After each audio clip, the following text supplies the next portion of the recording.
Nandito ako ngayon sa SM Mega Mall Building B, 4th floor Cyber Zone upang ipakita sa inyo ang mga presyo ng mga Android phone na mga sikat. Kaya halina at samahan nyo ako, let's go! So ito mga kaibigan, yung kanilang Infinix Zero 35G. So 14,999 mga kaibigan. Yung kanila namang Note 40, so ito yung latest mga kaibigan. Yung kanilang Note 40 ay 13,999, so 256GB na to mga kaibigan.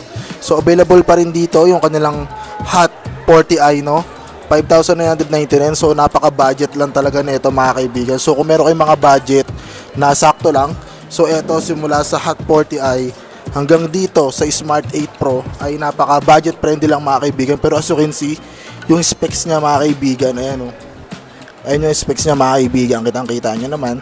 So abot kayo ng bulsa. Kung meron kayong mga gustong i-avail dito, ilalagay ko mamaya yung pwede nyo kontakin para dito sa SM Mega Mall 4th floor Infinix Stall mga kaibigan. So meron sila dito ngayon na Smart 8, so 3,399 mga kaibigan yung presyo.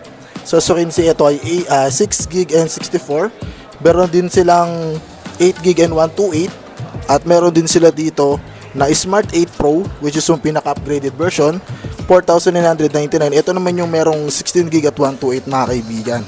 Pero ito ay available dito sa kanilang store at sureball na may maaabutan kayo pag nagpunta kayo mga kaibigan. So ang date natin ngayon ay May 30, so hanggang April 30 mga kaibigan. So hanggang May. So i-update ko kayo sa susunod pagbalik natin dito.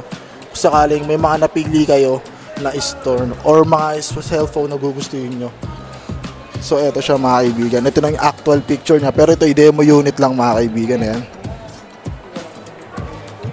Yan, demo unit to mga kaibigan. So meron silang Note 40 series 5G. So ito yung presyo ng mga kaibigan.